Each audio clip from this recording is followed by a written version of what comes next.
நீங்கள் ஆண்டவருக்கு முன்னாடி இன்பத்திலும் துன்பத்திலும் உடல் நலத்திலும் நோயிலும் நான் உனக்கு பிரமாணிக்கமாக இருக்க வாக்களிக்கிறேன்னு உங்கள் மனைவிக்கு சொன்னீங்க. அப்போ ரெண்டு பேரும் ஈக்குவலாக you are committed, equally you are responsible. நீங்கள் யாருக்கு முன்னாடி இந்த வாக்குறுதியை கொடுத்தீங்க? கடவுளுக்கு முன்னாடி கொடுத்தீங்க. ஆனால் அந்த வாக்குறுதியில் எவ்வளவு நீங்கள் பிரமாணிக்கமாக இருந்தீங்க? உங்கள் மனைவியை எத்தனை முறை கண்ணீர் வடிக்க செய்தீர்கள்? உங்கள் கணவனை எத்தனை முறை நோகச் செய்தீர்கள்? செஞ்ச தப்பை திருப்பி திருப்பி சொல்லி அவங்க மனசை எத்தனை முறை காயப்படுத்தினீர்கள்? மனமருந்து விட்டாலும் வாய்ப்பு கிடைக்கும் போதெல்லாம் அதை திருப்பி ஞாபகப்படுத்தி அவர்கள் மனதை காயப்படுத்தினீர்கள். பிள்ளைகள் அதுபோல பெற்றோர்களுக்கு அவர்கள் உங்களுக்காக செய்த எல்லா நன்மைகளுக்கும் நீங்கள் நல்ல ட்ரெஸ் இன்னைக்கு போட்டிருக்கீங்கன்னா உங்கள் அம்மா அப்பா அவங்களுடைய தேவையை குறைத்து கொண்டு உங்களுக்கு செலவு செய்கிறார்கள். உங்கள் அம்மா அப்பா இல்லைன்னா உங்கள் நிலைமை என்னன்னு யோசிச்சு பாருங்கள். அனாதை இல்லங்களுக்கு சென்று பாருங்கள் பிள்ளைகளே. அங்கே இருக்கிற அனாதை பிள்ளைகள் அம்மா அப்பா அன்பு இல்லாமல் அவர்கள் எவ்வளவு ஏங்குகிறார்கள். உங்கள் அம்மா அப்பாவினுடைய அருமை தெரியாத போது நீங்கள் அன்புக்கு எதிராக பாவம் செய்கிறீர்கள்.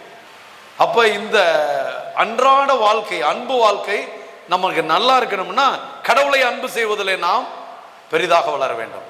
கடவுளை அன்பு செய்ய தெரியாதவர்கள் அயலானை அன்பு செய்ய முடியாது. யோவான் 3வது அதிகாரம் 20வது வசனத்தில் சொல்றாரு, கண்ணால் காண்கின்ற தன் சகோதர சகோதரியை அன்பு செய்யாதவன் கண்ணால் காண முடியாத கடவுளை அன்பு செய்கிறேன் என்று சொன்னால் அவன் பொய்யன்கிறார்.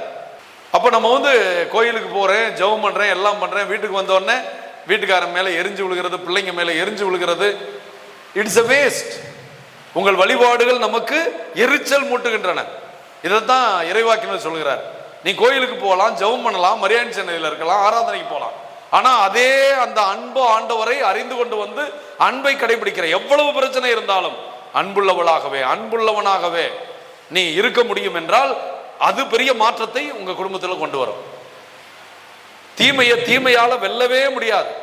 உங்க வீட்டுக்காரர் ஒரு தப்பு பண்ணிட்டாரு அப்படின்னா நீங்க அவங்கள திட்டி தீர்த்து அவரை திருத்தலாம்னு நினைக்கிறீங்க, அது தப்பானது. இருளை இருளால் வெல்லவே முடியாது, தீமையை தீமையால் வெல்ல முடியாது. தீமையை நன்மையால தான் வெல்ல முடியும். வீடு ஃபுல்லா இருட்டா இருக்குன்னு சொல்லி ஓலம் போடுறதுலையோ கத்துறதுலையோ திட்டுறதுலையோ இல்லை. ஒரு மெழுகுதிரி எடுத்து பற்ற வச்சீங்கன்னா இருள் தன்னால போய்விடும்.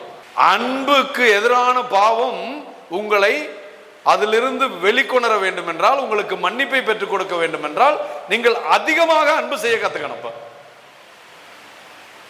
The real repentance for the violation of love is showing excess love. Excess love. இதை உங்களுக்கு புரிஞ்சுக்கிறதுக்கு நம்ம விவிலியத்திலிருந்து ஒரு பகுதியை சொல்றேன். விபச்சாரத்தில் பிடிபட்ட பெண்ணை இயேசுகிட்ட கூட்டிட்டு வந்தாங்கல்ல. விபச்சாரத்தில் பிடிபட்ட பெண்ணுன்னா நம்ம சமுதாயத்தில் அது ஒரு பெரிய பாவமாக, பிரமாணிக்கமற்ற தன்மையாக, அந்த கால்கள் தவறான இடங்களுக்கெல்லாம் சென்ற கால்களாக உடையவளாக இருக்கிறார். ஆனால் இயேசுவின் பாதத்தில் அவளை கொண்டு வந்து வைத்த போது அவள் செத்து போக வேண்டும், அழிந்து போக வேண்டும் என்று அவர் விரும்பவில்லை. அவளை எப்படி காப்பாற்றலாம் என்று இயேசு பார்த்தார். ஆக இயேசு பாவம் செய்யாதவர். அங்க இருந்த அத்தனை ஆம்பளைங்கள்ல பாவமே செய்யாதவர் இயேசு மட்டும்தான். உங்களில் பாவம் இல்லாதவன் முதல் கல்லை எரியட்டும் சொன்னவர் இயேசு தான். அப்ப அவர் எடுத்து கல்லை எரிஞ்சிருக்கலாம்ல. பாவம் இல்லாதவர், பாவியின் மீது கல்லை எறிவதற்கு எல்லா அதிகாரமும் உள்ளவர், அன்பு வழியாகவே ஒரு பாவியை மனமாற்ற முடியும் என்று கண்டார். அவளுக்கு அதிகப்படியான அன்பை பொழிய ஆரம்பிக்கிறார். அவளை எப்படி காப்பாற்றலான்னு பார்க்கிறார். மற்றவங்களுக்கு ஒரு பாவத்தை சொன்னாலும் இவளுக்கு மிகுதியான அன்பை கொடுக்கிறார். என்ன சொல்றாரு? உன் பாவங்கள் மன்னிக்கப்பட்டன, நான் உன்னை தீர்ப்பிடவில்லை. கடவுள் கொடுத்த அந்த பரிகாரத்தை பாருங்க. இனிமேல் நீ பாவம் செய்யாதேன்னா இனிமேல் நல்ல அன்பு செய்ய.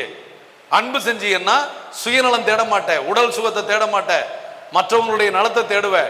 நீ விபச்சாரம் செய்யறதுனால இன்னொருத்தியுடைய கணவன் ஒரு பாவத்தில் விழுகிறான். சபல புத்தி இருக்கிற ஆம்பளைங்களை நீ கெடுக்கிற. அவங்கள கடவுளை அன்பு செய்யாம அவங்க மனைவியை அன்பு செய்யறதுல நீ தடையா இருக்கிற. இதையெல்லாம் விலக்கி சொல்றாரு. எல்லாத்தையும் அங்க விலக்கி சொன்னோடனே எல்லாரும் என்னை கொல்ல நினைத்தார்கள், எல்லோரும் என்னை அழிக்க நினைத்தார்கள், என் இயேசு மட்டும் என் மீது அளவிட முடியாத அன்பை பொழிந்தார். அதனாலதான் அவ என்ன பண்றா? கடைசியா இயேசு உயிரை விடுற வரைக்கும், கல்வாரி வரைக்கும், கல்லறை வரைக்கும் இயேசுவின் சிறந்த சீடத்தியா மாறுறா. அப்ப என்ன பண்றா, அடுத்த நாளே இயேசு எங்க இருக்கிறான்னு தேடுறா. அங்க ஒரு வீட்டுல, ஜெபக்கூட தலைவருடைய வீட்டுல விருந்துல இருக்கார் இயேசு. யார பத்தியும் கவலை இல்ல. ஆண்கள் இருக்கிற இடத்துல யூத பெண்கள் போக முடியாது. என்னை அன்பு செய்த ஆண்டவரை யார் தடுத்தாலும், யார் என்ன சொன்னாலும், எந்த சட்டமும் என்னை தடுக்க முடியாது, நான் போவேன். போனவள் ஆண்டவருடைய பாதத்துல உட்கார்றா. என்னுடைய கால்கள் பாவத்தை நோக்கி நடந்த கால்கள், ஆனால் பாவத்தை நோக்கி நடக்காத ஒரே ஒரு கால் இயேசுவின் கால் மட்டும்தான். ஆகவே அந்த பாதத்திலே கண்ணீர் வடிக்கிறாள். அந்த கண்ணீரை தன் கூந்தலால் துடைக்கிறாள். மேலான அன்பை பொழிகிறாள். ஆக இயேசு அதிகமாக அன்பை பொழிந்ததை உணர்ந்தவள், இயேசுவால் அன்பு செய்யப்படுவதை பொழிந்தவள், இயேசு மீது அளப்பரிய அன்பு, தன் வாழ்க்கை முழுவதையும்.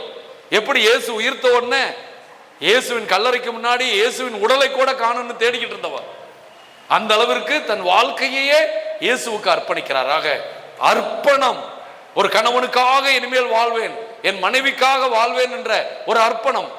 கணவனும் மனைவியும் சேர்ந்து பிள்ளைகளோடு ஆண்டவருக்காக வாழ்வோம், ஆண்டவருடைய மக்களாக இருப்போம், ஆண்டவருக்கே ஊழியம் செய்வோம், எங்களுக்கு எல்லா உதவியும் ஆண்டவரிடமிருந்தே வரும் என்ற அந்த அர்ப்பணத்தை இந்த பெரும் பாவியிடமிருந்து இயேசுவின் அன்பை உணர்ந்து இயேசுவுக்கு அதிகப்படியான அன்பு காட்டி இயேசுவை தொடர்ந்து கடைசி வரை பின்பற்றிய இவளுடைய வாழ்க்கை அன்பை எப்படி கொண்டாடுவது என்பதற்கு பெரிய பாடமாக இருக்கு.